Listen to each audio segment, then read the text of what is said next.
إن الحمد لله نحمده ونستعينه ونعوذ بالله من شرور أنفسنا ومن سيئات أعمالنا من يهده الله فلا مضل له ومن يضلل فلا هادي له وأشهد أن لا إله إلا الله وحده لا شريك له وأشهد أن محمدا عبده ورسوله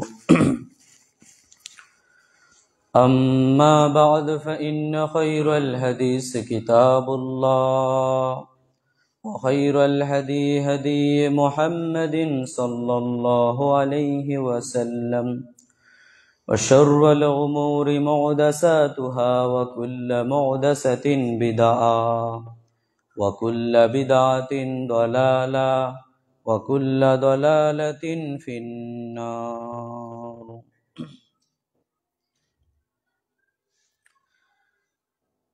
وقال رسول الله صلى الله عليه وسلم إذا دخل أحدكم المسجد فلا يجلس حتى يصلي ركعتين رواه البخاري مسلم عن عائشة رضي الله تعالى عنها قالت قال رسول الله صلى الله عليه وسلم من سد فرجة في صف رفع الله بها درجة وبنى له بيتا في الجنة সিলসিলাতুস সহিহা। যাবতীয় প্রশংসা, গুণগান, হামদ, সানা সে মহান আল্লাহ সুবহানাহু ওয়া তাআলার দরবারে, যে মহান আল্লাহ সুবহানাহু ওয়া তাআলা পবিত্র জুমার দিন আল্লাহর ঘর মসজিদে এসে কিছু সালাত আদায়ের পর খুতবা শ্রবণের তৌফিক দান করলেন। আমরা সেই মহান মনিবের নিকট সকলে অন্তর থেকে শুকরিয়া আদায় করছি। সকলে বলি আলহামদুলিল্লাহ। দরুদ ও সালাম বর্ষিত হোক আমাদের নবী, শেষ নবী জনাবে মুহাম্মদুর রাসূলুল্লাহ সাল্লাল্লাহু আলাইহি ওয়াসাল্লামের উপর।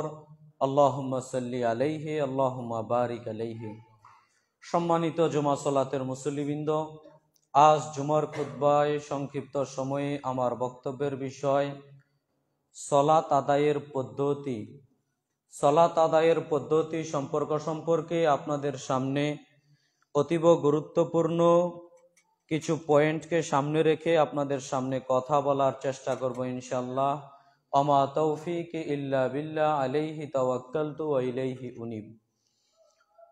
সালাত আদায়ের পদ্ধতি সম্পর্কে আপনাদের সামনে কথা বলতে গিয়ে প্রথমে আপনাদের সামনে যে পয়েন্টটিকে সামনে রেখে কথা বলবো তা হচ্ছে মসজিদে প্রবেশ করলে মসজিদের কিছু হক রয়েছে।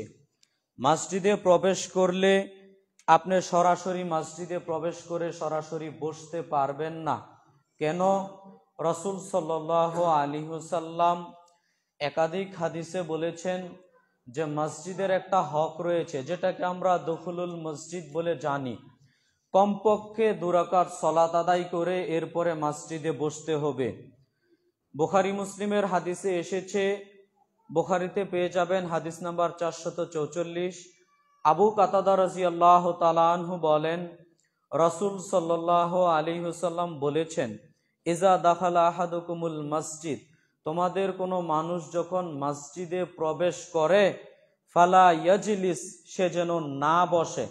মসজিদে প্রবেশ করে ওই ব্যক্তি যেন না বসে, হাত্তা ইউসাল্লি রাকাতাইন, কমপক্ষে 2 রাকাত সালাত আদায় করার পূর্বে।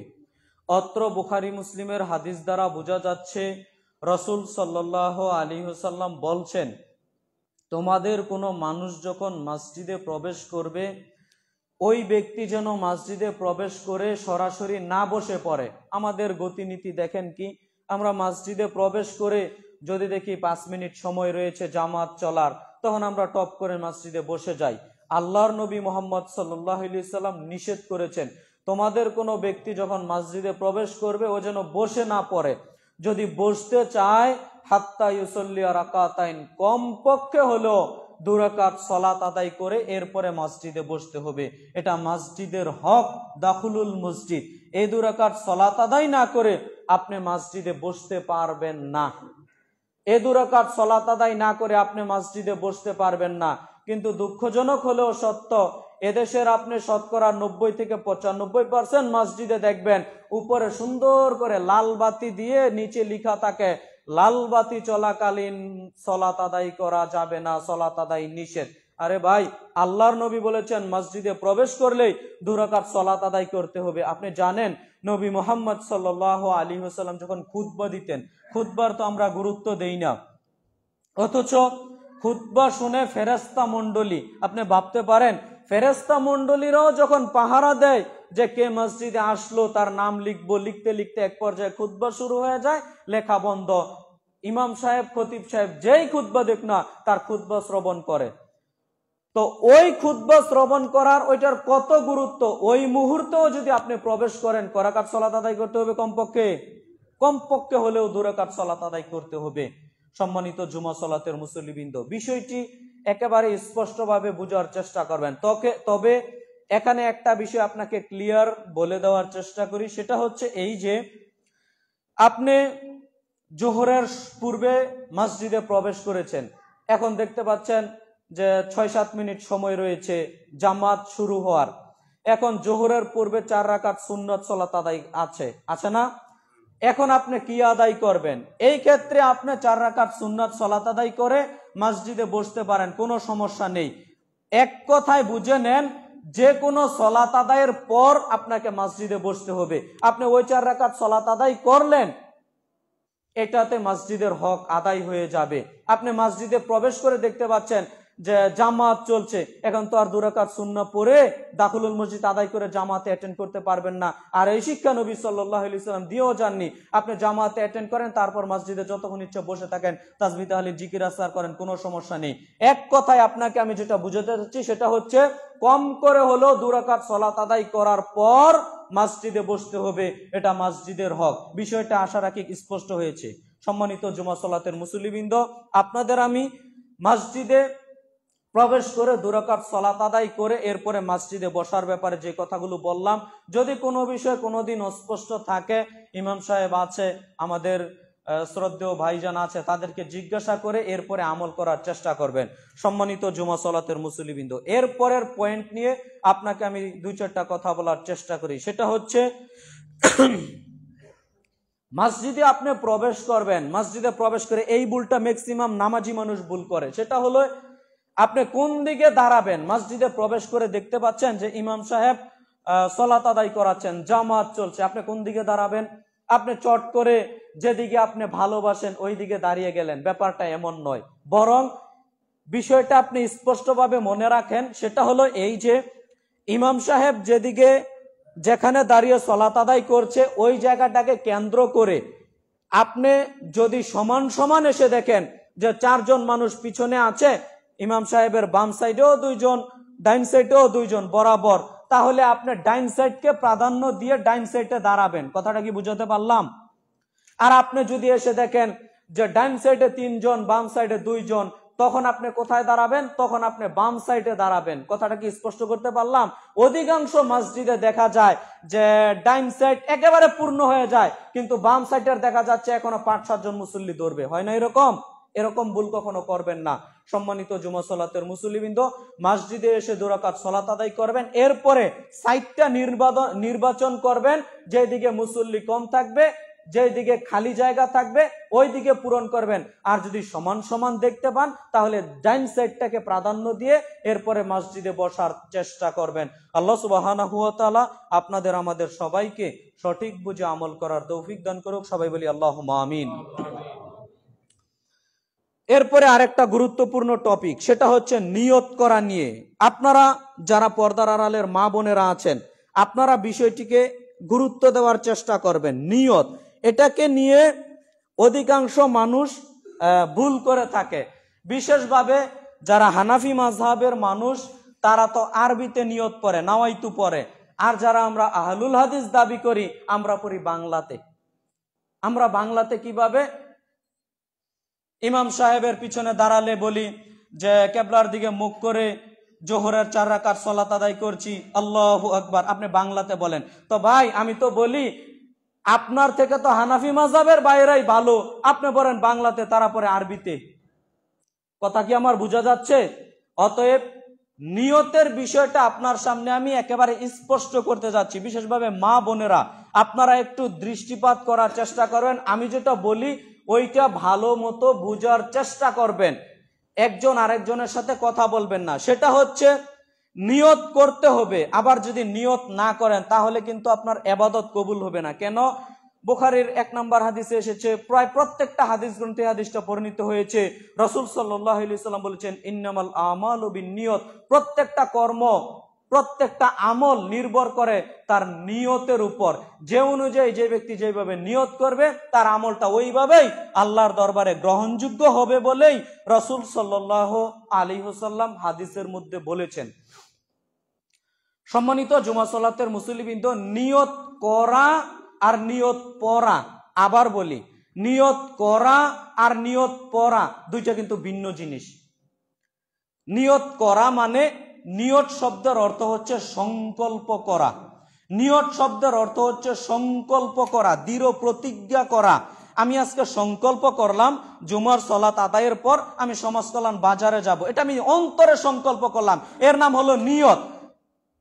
কিন্তু অধিকাংশ মানুষ নিয়ত যে করতে হয় এইটা মানুষ বুঝে না। মানুষ বুঝে নিয়ত করতে হবে, পড়তে হবে। ভাই, নিয়ত করা আর পড়া এর মধ্যে আকাশ পাতাল তফাৎ।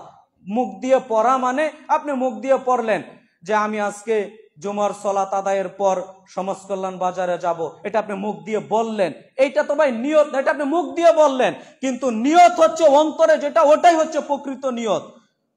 আপনাদের আমি কি বাক্য বলে বুঝাতে পারি সম্মানিত দ্বীনি মুসলিম ভাই বোন? নিয়ত হচ্ছে অন্তরের কাজ। অন্তর বলে দিবে এখন আমি জুমার সলাত আদায়ের জন্য মসজিদে এসেছি, এখন আমি জুমার সলাতের জন্য মসজিদে দাঁড়িয়েছি, কাতারের মধ্যে দাঁড়িয়েছি, এখন আমি আসরের সলাতের জন্য অজু করে এসে জায়নামাজে দাঁড়িয়েছি। এটা অন্তর বলে দিবে, অন্তর বলবে, অন্তর মনে মনে দৃঢ় প্রতিজ্ঞা করবে যে এখন আমি সুন্নাহ সালাত আদায় করছি। অন্তর বলবে, আল্লাহকে বুঝাবে এখন আমি 2 রাকাত সালাত আদায় করছি। অন্তর দিয়ে এটা অনুধাবন করবেন সম্মানিত দ্বীনি মুসলিম ভাই বোন। কিন্তু মুখ দিয়ে বলতে হবে যে এখন আমি কিবলার দিকে মুখ করে 2 রাকাত সালাত আদায় করছি, আল্লাহু আকবার। এটা মুখে বলা সম্পূর্ণভাবে বিদআত বলে মনে রেখে দিয়েন। নিয়ত করা হচ্ছে ফরজ, করতে হবে, আর মুখে বলা হচ্ছে বিদআত। একেবারে সাংঘর্ষিক হয়ে গেল বিষয়টা। প্রত্যেকটা বিষয় ভালোভাবে বুঝার চেষ্টা করবেন। আপনি তাহাজ্জুদের সালাত আদায় করবেন, আজকে রাতে নিয়ত করেছেন, আপনি সংকল্প করেছেন, নিয়ত করেছেন যে আজকে জুমার রাত, আজকে রাতে আমি তাহাজ্জুদের সালাত আদায় করব। রাত 3টা-4টা বাজে আপনি ঘুম থেকে জাগ্রত হলেন, ওযু করলেন, এরপরে আবার জায়নামাজে দাঁড়ালেন, জায়নামাজে দাঁড়িয়ে বলছেন কিবলার দিকে মুখ করে বলছি আল্লাহ তাহাজ্জুদের সালাত আদায় করছি, আল্লাহু আকবার। অথবা আপনি নাওয়াইতু এটা পড়লেন, তো কেমন হলো না? নবী মুহাম্মদ সাল্লাল্লাহু আলাইহি সাল্লাম তো ওইটা শিক্ষা দেননি। অতএব আপনার যেটা অন্তরে আছে যে আজকে রাতে আমি উঠলাম, রাত 4টা বাজে আমি জাগলাম কেন, 2 রাকাত সালাত আদায় করব, 4 রাকাত সালাত আদায় করব, 8 রাকাত সালাত আদায় করব, ওযু করে আসলাম, জায়নামাজে দাঁড়ালাম, রাত 4টা বাজে আমি দাঁড়িয়েছি আল্লাহর দিকে মুখ করে তাহাজ্জুদের সালাত আদায়ের জন্য। এটা আমার অন্তরে থাকবে, কিন্তু মুখ দিয়ে বলতে হবে না। অতএব সম্মানিত জুমা সালাতের মুসল্লিবৃন্দ, আশা রাখি বিষয়টা আপনার কাছে স্পষ্ট হয়েছে। এরপরও যেহেতু প্রত্যেকটা বিষয় জানা ও বুঝার বিষয়, যদি কোনোদিন কোনো বিষয় অস্পষ্ট থাকেন, আমিও এলাকাতে থাকি, জিজ্ঞাসা করে নিবেন, খুতবার পরে হলেও জিজ্ঞাসা করে নিবেন বিষয় প্রত্যেকটা, যে হুজুর এটা কি বলেছেন, এটা কি এইভাবে হবে? জিজ্ঞাসা করে আমল করবেন, কিন্তু ভুল পদ্ধতিতে কখনো আমল করবেন না, তাহলে আমল বাতিল হয়ে যাবে। সম্মানিত জুমা সালাতের মুসল্লিবৃন্দ, যে 2টা পদ্ধতি বললাম, এক, সেটা হলো মসজিদে প্রবেশ করে 2 রাকাত সালাত আদায়ের পর বসার চেষ্টা করবেন। 2 নম্বর যে পয়েন্টটা আনলাম সেটা হলো নিয়ত করবেন। নিয়তের বিষয়টাও খুব গুরুত্ব সহকারে দেখার জন্য বিনীতভাবে অনুরোধ জানাচ্ছি। 3, এরপরে আপনি কাতার সারিবদ্ধভাবে দাঁড়াবেন। আসলে বলতে পারেন হুজুর, কাতার সারিবদ্ধভাবে দাঁড়ানো, সূরা ফাতিহা পড়া, এইগুলো তো বুকের উপর হাত বাঁধা, এর তো আহলে হাদিস সমাজ, আহলে হাদিস মসজিদ, এইগুলো বলার কি প্রয়োজন? জি, এখানেও আপনার ত্রুটি আছে, এ কারণে বলছি। এই হাদিসগুলো, দলিলগুলো আপনার জানা দরকার, জানা প্রয়োজন। সম্মানিত দ্বীনি মুসলিম ভাই বোন, কাতার সারিবদ্ধভাবে দাঁড়ানোকে রাসূল সাল্লাল্লাহু আলাইহি সাল্লাম সালাত কায়েমের অন্তর্ভুক্ত বলেছেন, অংশ বলেছেন, সালাত কায়েমের। আচ্ছা বলেন তো, আমরা ম্যাক্সিমাম মানুষ, এগুলো আলেম ওলামারাও ভুল করে, ম্যাক্সিমাম মানুষ মনে করি, আমি যদি বলি আল্লাহ তো কোরআন মাজিদে 82 বার বলেছেন, তার বেশিরভাগ জায়গাতে আল্লাহ বলেছেন ওয়াকিমুস সালাত, সালাত কায়েম করো। সালাত কায়েমের অর্থ কি? এটা আলেম ওলামা পর্যন্ত ভাই ভুল করে বসে। সালাত কায়েম করা মানে অধিকাংশ মানুষ জবাবে এইভাবে বলবেন যে নিজে সালাত আদায় করতে হবে, পরিবারের সবাইকে আদায় করাতে হবে, গ্রামবাসীকে আদেশ করতে হবে, সবাই মিলেমিশে সালাত আদায় করবে, এর নাম হলো সালাত কায়েম। এই ব্যাখ্যা জানেন না সবাই? ব্যাখ্যা ভুল, এই অর্থ ভুল, এই ব্যাখ্যা ভুল, এই অর্থ ভুল। সালাত কায়েমের অর্থ হলো আপনি একা সালাত আদায় করেন, কিন্তু সালাতটা যেন রাসূলের পদ্ধতিতে হয়। আপনি রাসূলের পদ্ধতিতে আদায় না করলে আপনি আপনার জীবনে সালাত কায়েম করতে পারলেন না। কথাটা কি বুঝাতে পারলাম? সালাত কায়েমের অর্থ হলো আপনি সব তাফসীর কারকগণ এটাই বলেছেন। কথা বুঝতে পারছেন? আমি আমার চাবার জোরে এটা বলছি, ব্যাপারটা এমন নয়। আপনি তাফসীরগুলো খুলে দেখতে পারেন না, তাফসীর কারকগণ কি বলেছেন সালাত কায়েমের ব্যাখ্যায়। নবী মুহাম্মদ সাল্লাল্লাহু আলাইহি ওয়াসাল্লাম বলেছেন, সলাতে সারিবদ্ধভাবে দাঁড়ানো হচ্ছে সলাত কায়েমের অন্তর্ভুক্ত অংশ। সম্মানিত দ্বীনি মুসলিম ভাই ও বোন, আপনি নিজে 2 রাকাত সলাত আদায় করবেন, এই সলাতটা যেন রাসূলের পদ্ধতিতে হয়। কার পদ্ধতিতে হতে হবে? রাসূলের পদ্ধতিতে হতে হবে। আপনার পীর সাহেবের মন মতো সলাত আদায় করলে এই সলাত কোশ্চিনকালেও আল্লাহর দরবারে কবুল হবে না। বরং আপনি 2 রাকাত সলাত আদায় করবেন, এই সলাতটা যেন রাসূল সাল্লাল্লাহু আলাইহি সাল্লামের দেখানো পথ ও পদ্ধতি অনুসরণ করে আপনি সলাত আদায় করবেন। রুকু যেইভাবে নবী মুহাম্মদ সাল্লাল্লাহু আলাইহি সাল্লাম করেছেন ওইভাবে রুকু করতে হবে। সেজদা যেইভাবে নবী মুহাম্মদ সাল্লাল্লাহু আলাইহি সাল্লাম দিয়েছেন ওইভাবে সেজদা করতে হবে। তাহলে আপনি পরিপূর্ণভাবে আপনি আপনার জীবনে সলাত কায়েম করতে পারলেন। সম্মানিত জুমা সালাতের মুসল্লিবৃন্দ, দেখেন আপনার সামনে আমি 2-1টা হাদিস বলে বিষয়টা আরো স্পষ্টভাবে বোঝানোর চেষ্টা করছি। আনাস রাদিয়াল্লাহু তাআলা আনহু বলেন, রাসূল সাল্লাল্লাহু আলাইহি ওয়াসাল্লাম বলেছেন, রাসূল সাল্লাল্লাহু আলাইহি সাল্লাম যখন মুত্তাকিদের দিকে সালাতের ইমামতি করতেন, নবী মুহাম্মদ সাল্লাল্লাহু আলাইহি সাল্লাম মুত্তাকিদের দিকে মুখ করে তিনি বলতেন আকিমুস সালাত। তিনি যখন সালাত আদায় করতেন তখন নবী মুহাম্মদ সাল্লাল্লাহু আলাইহি সাল্লাম ফাকবালা আলাইনা রাসূলুল্লাহ সাল্লাল্লাহু আলাইহি সাল্লাম সাহাবীগণের দিকে মুখ করে তিনি বলতেন আকিমু সুফুফাকুম, তোমরা কাতার সোজা করো, অতারাসু, তোমরা প্রাচীরের ন্যায় দাঁড়াও, 2 জনের মাঝের ফাঁকার জায়গা বন্ধ করো। আনাস রাদিয়াল্লাহু তাআলা আনহু বলেন, রাসূল সাল্লাল্লাহু আলাইহি সাল্লাম বলেছেন, সঙ্গী সাথী তোমরা কাতার সোজা করে নাও, তোমরা প্রাচীরের ন্যায় দাঁড়াও। একটা ইট যেরকম আরেকটা ইটের উপর বসে আছে সুন্দরভাবে, এরকম ভাবে তোমরা প্রাচীরের ন্যায় কাতারকে সারিবদ্ধভাবে দাঁড়াও। ফাওয়াল্লাযী নাফসি বিয়াদিহি, কেন শুনে রাখো, ওই সত্তার কসম করে বলছি যার হাতে মুহাম্মদের আত্মা রয়েছে, ওই সত্তার কসম করে বলছি, ইন্নী লা আরানা শাইতান ইয়াদখুলু মিন খালালি সাফে কাআন্নাল হাযাফু। রাসূল সাল্লাল্লাহু আলাইহি সাল্লাম বলছেন, শুনে রেখে দাও, আমি নবী মুহাম্মদ সাল্লাল্লাহু আলাইহি সাল্লাম দেখতে পাচ্ছি তোমরা যখন সালাতের মধ্যে দাঁড়াও, কাতারের মাঝের ফাঁকার জায়গা যখন তোমরা রেখে দাঁড়াও, তখন ওই ফাঁকা জায়গায় শয়তান কালো বেড়ার বাচ্চার ন্যায় প্রবেশ করছে। সম্মানিত জুমা সালাতের মুসল্লিবৃন্দ, হাদিসটি পেয়ে যাবেন আবু দাউদ হাদিস নাম্বার 667, মিশকাতুল মাসাবিহের মধ্যে পেয়ে যাবেন হাদিস নাম্বার 1093। আপনাদের আমি কি দিয়ে বুঝাতে পারি? রাসূল সাল্লাল্লাহু আলাইহি সাল্লাম সাহাবীগণের দিকে মুখ করে তিনি বলতেন, সঙ্গী সাথী তোমরা কাতার সোজা করো, সারিবদ্ধভাবে দাঁড়াও, একজন আরেকজনের সাথে পায়ের সাথে পা মিলিয়ে দাঁড়াও, কাদের সাথে কাঁধ মিলিয়ে দাঁড়াও।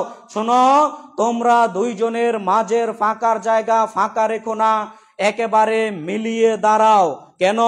ফাওয়াল্লাযী নাফসি বিয়াদিহি, ওই সত্তার কসম করে বলছি যার হাতে মুহাম্মদের আত্মা রয়েছে, ওই সত্তার কসম করে বলছি, ইন্নী লা আরানা শাইতান ইয়াদখুলু মিন খালালিস সাফে কাআন্নাল হাযাফু, আমি শয়তানকে দেখতে পাই, তোমরা তো দেখতে পাও না।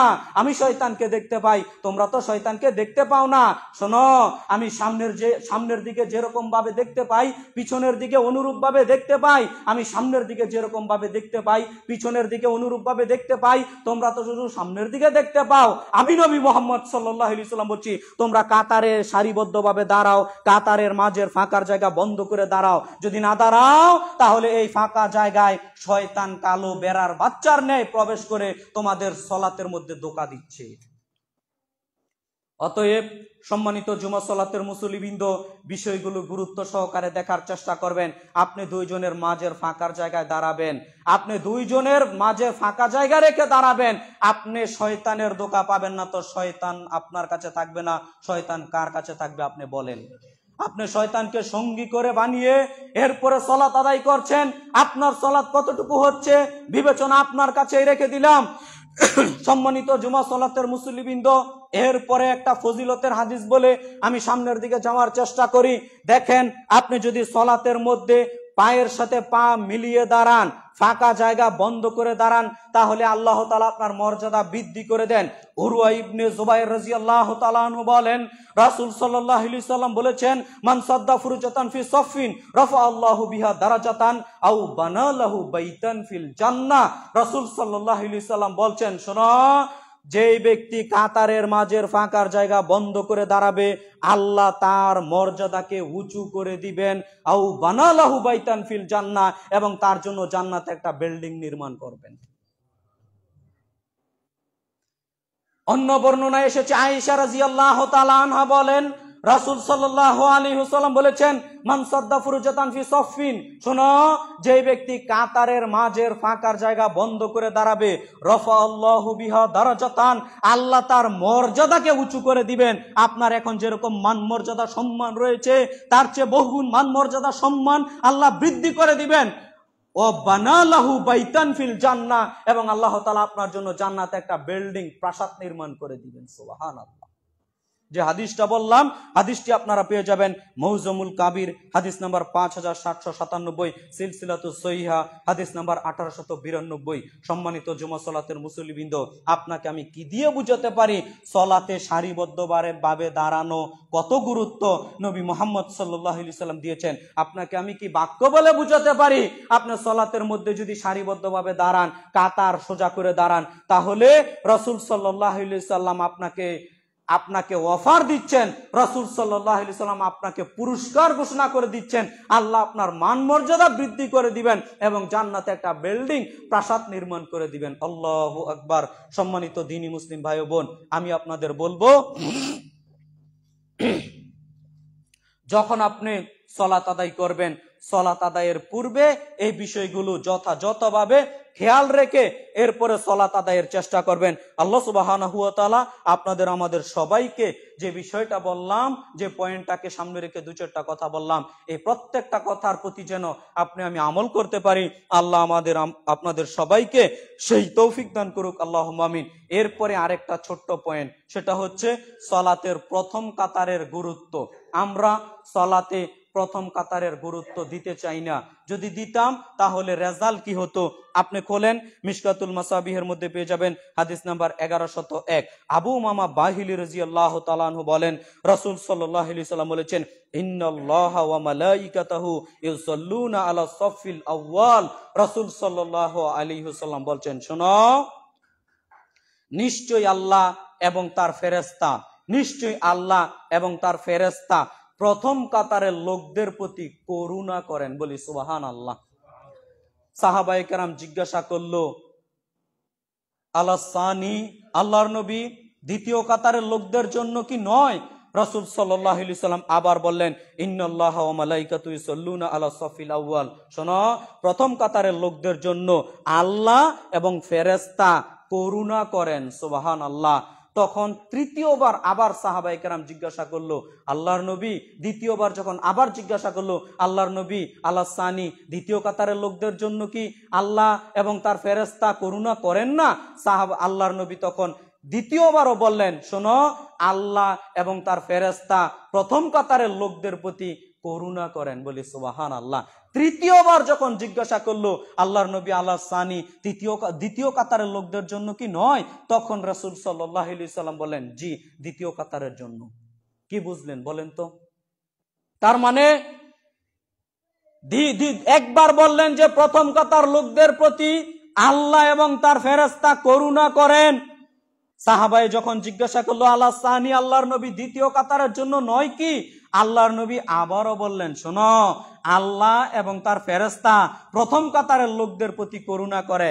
দ্বিতীয়বার যখন জিজ্ঞাসা করলো, আল্লাহর নবী, আল্লাহ সানি, দ্বিতীয় কাতারের জন্য নয়? আল্লাহর নবী দ্বিতীয়বারও বললেন, না, প্রথম কাতারের লোকদের প্রতি আল্লাহ এবং তার ফেরেশতা করুণা করেন। তৃতীয়বার যখন সাহাবে জিজ্ঞাসা করলো, আল্লাহর নবী বলছেন চতুর্থবারে, জি, দ্বিতীয় কাতারের জন্য আল্লাহ এবং তার ফেরেশতা করুণা করেন। সম্মানিত দ্বীনি মুসলিম ভাই বোন, প্রথম কাতারের গুরুত্ব আমি দেওয়ার চেষ্টা করি না। যে হাদিসটা বললাম মিশকাতুল মাসাবিহের মধ্যে পেয়ে যাবেন হাদিস নাম্বার 1101। সম্মানিত জুমা সালাতের মুসল্লিবৃন্দ, তার মানে প্রথম কাতারের গুরুত্ব কত, বিষয়গুলো আপনি অনুধাবনের চেষ্টা করবেন। আল্লাহ এবং তার ফেরেশতা করুণা করেন, দয়া করেন। ফেরেশতা মণ্ডলী আল্লাহর দরবারে দোয়া করতে থাকে, প্রার্থনা করতে থাকে, আল্লাহ, তুমি প্রথম কাতারের লোকদের প্রতি তুমি আল্লাহ মাফ করো, প্রথম কাতারের লোকদের প্রতি তুমি আল্লাহ দয়া করো, আল্লাহ প্রথম কাতারের লোকদেরকে তুমি মাফ করো, আল্লাহ প্রথম কাতারের লোকদের প্রতি তুমি করুণা করো, দয়া করো। ফেরেশতা মণ্ডলী বারবার দোয়া করতে থাকে। এ হলো প্রথম কাতার। সম্মানিত জুমা সালাতের মুসল্লিবৃন্দ, আবু হুরায়রা রাদিয়াল্লাহু তাআলা আনহু বলেন, রাসূল সাল্লাল্লাহু আলাইহি ওয়াসাল্লাম বলেছেন, লাউ ইয়ালামুন নাস মা ফিন নিদাই ওয়া সাফিল আউয়ালে। রাসূল সাল্লাল্লাহু আলাইহি ওয়াসাল্লাম বলছেন, শোনো, মানুষ যদি জানতো প্রথম কাতারে সারিবদ্ধভাবে দাঁড়ানো, প্রথম কাতারে এসে বসা আর আজান দেওয়ার মধ্যে কি পরিমাণ নেকি রয়েছে। শোনো, মানুষ যদি জানতো প্রথম কাতারে এসে দাঁড়ানো আর আজান দেওয়ার মধ্যে কি নেকি রয়েছে, তাহলে এত মানুষ আসতো। আল্লাহর নবী মুহাম্মদ সাল্লাল্লাহু আলাইহি ওয়াসাল্লাম বলছেন, তার লটারির মাধ্যমে ফয়সালা করে দেওয়া হতো কে আজান দিবে আর কে প্রথম কাতারে দাঁড়াবে। বলি সুবহানাল্লাহ। সম্মানিত জুমা সালাতের মুসল্লিবৃন্দ, আপনাদের আমি প্রথম কাতারের গুরুত্ব, প্রথম কাতারের ফজিলত, প্রথম কাতারের মর্যাদা কি বাক্য বলে বুঝাতে পারি বলেন তো? রাসূল সাল্লাল্লাহু আলাইহি ওয়াসাল্লাম তো শুধু হাদিস বলেছেন। মানুষ যদি নেকির কথাটা শুধু জানতো, মানুষ তো নেকির কথা ভাই জানে না। আজান দিলে কত নেকি হবে আপনি জানেন? প্রথম কাতারে সারিবদ্ধভাবে দাঁড়ালে কত নেকি হবে, কি পরিমাণ আল্লাহ নেকি দিবেন, এই নেকির কথা তো মানুষ জানে না। এ কথাই রাসূল সাল্লাল্লাহু আলাইহি ওয়াসাল্লাম বলেন, শোনো, মানুষ যদি সত্যিকার অর্থে জানতো প্রথম কাতারে এসে বসার মধ্যে কি পরিমাণ নেকি রয়েছে, আজান দেওয়ার মধ্যে কি পরিমাণ নেকি রয়েছে, তাহলে এত মানুষ আসতো। 10 জন, 20 জন, 50 জন, শত মানুষ এসে যেত আজান দেওয়ার জন্য। কে আজান দিবে ফয়সালা করা হতো লটারির মাধ্যমে। কিসের মাধ্যমে? এখন বলবেন, হুজুর লটারি কি জায়েজ? না, লটারি জায়েজ না। তবে মনে রেখে দিয়েন, যেই লটারিতে কারো টাকার হারজিত হয় না ওই লটারি জায়েজ। সমাধানের জন্য লটারি ওইভাবে করা যায়, কোনো সমস্যা নেই। কথা বুঝাতে পারলাম? কিন্তু আপনি টাকার বিনিময়ে লটারি ধরেছেন, 10 টাকার লটারি ধরলাম, যদি লেগে যায় 10 লক্ষ টাকার মালিক হয়ে যাব, এই লটারি হারাম, এই লটারি কবিরা গুনার অন্তর্ভুক্ত। আপনি যদি জীবনে এই লটারি ধরে থাকেন, আজকে তওবা করেন। তওবা ছাড়া এই পাপ আল্লাহ কখনো ক্ষমা করবেন না। অতএব সম্মানিত জুমা সালাতের মুসল্লিবৃন্দ, আমি আপনাদের বক্তব্যের বিষয়ের মধ্যে যে পয়েন্টটা এনে আপনাকে আমি কথা বলতে যাচ্ছি, সেটা হচ্ছে আপনি প্রথম কাতারে দাঁড়ানোর ব্যাপারে কখনো অলসতা করবেন না বলে ইনশাল্লাহ আজকে থেকে অনুপ্রেরণা নেন, হাদিসগুলোর প্রতি ভাই আমল করার চেষ্টা করেন। আমরা সবাইকে অনুরোধ জানাবো, আমরা আল্লাহকে বলি, আল্লাহ আমরা যেন সবাই প্রথম কাতারের মর্যাদা দিয়ে সালাত আদায় করতে পারি। আমরা যেন সবাই আগে ভাগে এসে সারিবদ্ধভাবে প্রথম কাতারে দাঁড়িয়ে সালাত আদায় করতে পারি। আল্লাহ তুমি আমাদের সবাইকে সেই তৌফিক দান করো। সবাই বলি আল্লাহুম্মা আমিন। সম্মানিত জুমা সালাতের মুসল্লিবৃন্দ, যে হাদিসটা বললাম বুখারী মুসলিমের হাদিস, মিশকাতুল মাসাবিহের মধ্যে পেয়ে যাবেন। হাদিস নাম্বার হচ্ছে 579। ওই ঘড়িটা কি নষ্ট? সঠিক কোনটা? আচ্ছা ঠিক আছে। সম্মানিত জুমা সালাতের মুসল্লিবৃন্দ, আমি তো বারবার বলছি যে সময় লড়ছে না কেন, যাক আল্লাহ সহজ করুক। সম্মানিত জুমা সালাতের মুসল্লিবৃন্দ, এর পরের পয়েন্টটা একটু মনোযোগ সহকারে বুঝার চেষ্টা করেন। সেটা হচ্ছে সালাত আদায়ের পদ্ধতি। এখনো পদ্ধতির ভিতরে ঢুকতে পারবো না, ধাপে ধাপে ইমাম সাহেব, খতিব সাহেবদের কাছ থেকে বক্তব্য শুনে নিবেন। আমি তো আপনাদের সামনে যতটুকু বলি ততটুকুর গুরুত্ব দেওয়ার চেষ্টা করবেন। এরপরে দেখেন আমরা সালাত আদায় করি, সালাত আদায়ের ক্ষেত্রে আমি একটা ভুল করে থাকি। সেটা হচ্ছে প্রথমে আমি রফুল ইয়াদাইন করি। এত সালাতের বাহিরের কথাগুলোই বললাম। যখন আমি রফুল ইয়াদাইন করি, একবারে তাকবীরে তাহরিমা বাদি, এখান থেকে শুধু রফুল ইয়াদাইনের কথাটা বলে আজকের খুতবা শেষ করে দিব। একটু মনোযোগ দিয়ে বুঝেন। যারা আমরা 5 ওয়াক্ত সালাত আদায় করি না, তারা এই ভুলটা করি।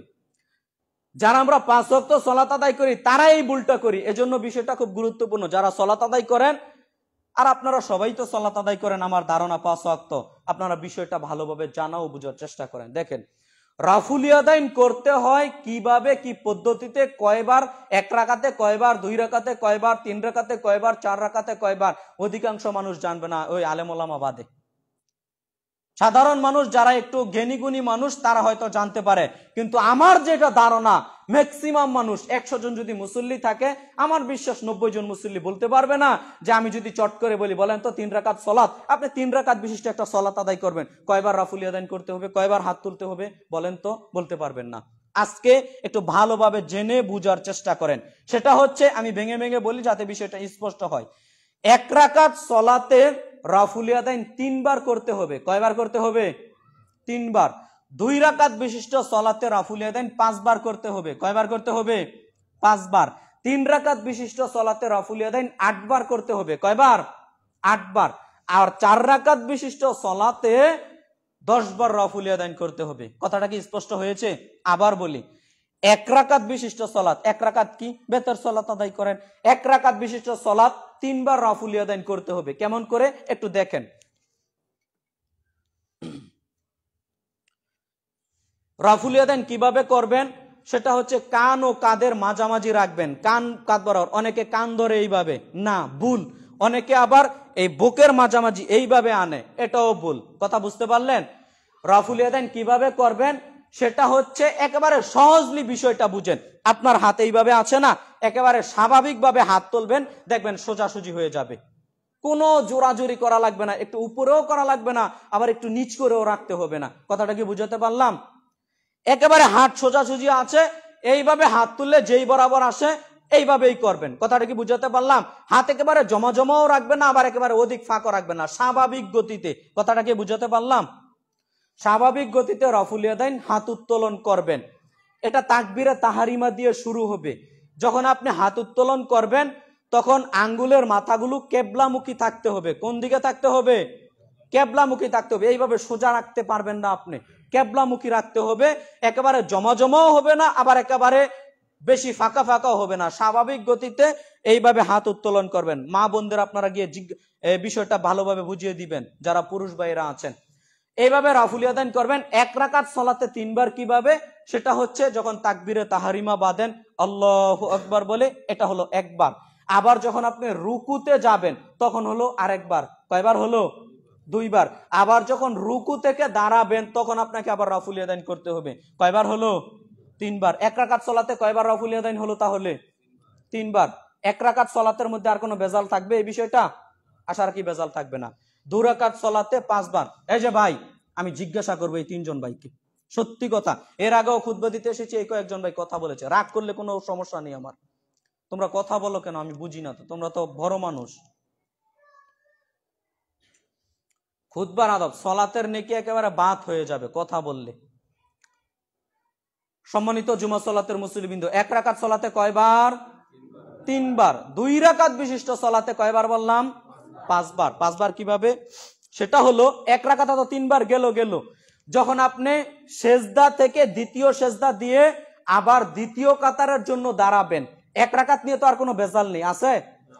যখন আপনি দ্বিতীয় রাকাতের জন্য দাঁড়াবেন আল্লাহু আকবার বলে, দাঁড়িয়ে অনেক মানুষ আবার রাফুল ইয়াদাইন করে, এটা ভুল। এটা কি? এটা ভুল। আপনি দাঁড়িয়ে সরাসরি হাত বেঁধে নিবেন বুকের উপর। কথা বুঝাতে পারলাম? বুকের উপর হাত বেঁধে নিবেন। আবার যখন দ্বিতীয় রাকাতে রুকুতে যাবেন তখন রাফুল ইয়াদাইন করবেন। আবার যখন রুকু থেকে দাঁড়াবেন তখন রাফুল ইয়াদাইন করবেন। তো 1 রাকাত 2 রাকাতে কয়বার হলো রাফুল ইয়াদাইন? 5 বার হলো। 2 রাকাত নিয়ে তো আর কোনো মন্তব্য নেই, 2 রাকাত গেল। এবার 3 রাকাত বিশিষ্ট সালাতে রাফুল ইয়াদাইন 8 বার। কয়বার? 8 বার। সেটা কিভাবে? আপনি যখন তাশাহুদ পড়ে 2 রাকাত সালাত শেষ, তাশাহুদ পড়ে যখন দাঁড়াবেন আল্লাহু আকবার বলে দাঁড়াবেন, তখন আপনাকে রাফুল ইয়াদাইন করতে হবে। কি করতে হবে? রাফুল ইয়াদাইন করতে হবে, মনে রাখবেন। তখন আপনাকে আবার রাফুল ইয়াদাইন করে এরপরে বুকের উপর হাত বাঁধতে হবে। আবার যখন তৃতীয় রাকাতে রুকুতে যাবেন তখন রাফুল ইয়াদাইন করবেন। আবার যখন রুকু থেকে দাঁড়াবেন সামি আল্লাহু লিমান হামিদা বলে, তখন আপনাকে আবার রাফুল ইয়াদাইন করতে হবে। তো 3 রাকাতে কয়বার হলো রাফুল ইয়াদাইন? 8 বার।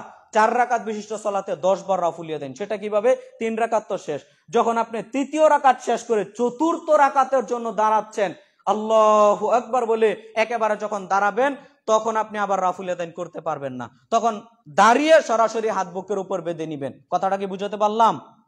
এরপরে যখন চতুর্থ রাকাতের রুকুতে যাবেন তখন রাফুল ইয়াদাইন করবেন। চতুর্থ রাকাতের যখন আপনি রুকু থেকে উঠবেন তখন আবার রাফুল ইয়াদাইন করবেন। তাহলে 4 রাকাত বিশিষ্ট সালাতে রাফুল ইয়াদাইন কয়বার হলো? 10 বার হলো। কথাটা কি স্পষ্ট হলো? আবার বলি, 1 রাকাত বিশিষ্ট সালাতে রাফুল ইয়াদাইন 3 বার। 2 রাকাত বিশিষ্ট সালাতে রাফুল ইয়াদাইন 5 বার। 3 রাকাত বিশিষ্ট সালাতে রাফুল ইয়াদাইন 8 বার। 4 রাকাত বিশিষ্ট সালাতে রাফুল ইয়াদাইন 10 বার। একবার কিভাবে? তাকবীরে তাহরিমা 1, রুকুতে যাবেন, এ হলো 2। রুকু থেকে দাঁড়িয়ে সামি আল্লাহু লিমান হামিদা বলে রাফুল ইয়াদাইন করবেন, এ হলো 3। এক রাকাতে 3 বার, 2 রাকাতে 5 বার। কিভাবে? যখন আপনি দ্বিতীয় রাকাতের জন্য দাঁড়াবেন তখন রাফুল ইয়াদাইন করতে হবে না। যখন দ্বিতীয় রাকাতের আপনি রুকুতে যাবেন তখন রাফুল ইয়াদাইন করতে হবে। রুকু থেকে যখন দাঁড়াবেন তখন রাফুল ইয়াদাইন করতে হবে। 2 রাকাতে 5 বার শেষ। আবার তৃতীয় রাকাতে 8 বার। কিভাবে? 2 রাকাত শেষ হয়ে গেল। যখন আপনি তৃতীয় রাকাতের জন্য দাঁড়াবেন তাশাহুদ শেষ করে দিয়ে তৃতীয় রাকাতের জন্য যখন দাঁড়াবেন তখন রাফুল ইয়াদাইন করতে হবে। আবার যখন রুকুতে যাবেন তখন করতে হবে। রুকু থেকে যখন দাঁড়াবেন তখন করতে হবে। 3 রাকাতে 8 বার শেষ। 4 রাকাতে 10 বার। কিভাবে?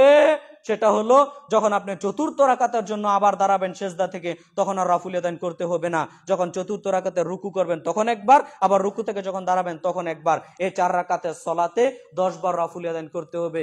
এরপরেও যদি আমি বুঝাতে না পারি, আমার ব্যর্থতা আছে, এটা আমি বুঝে নিলাম। আর আপনার অমনোযোগ আছে, এটা আমি বলবো।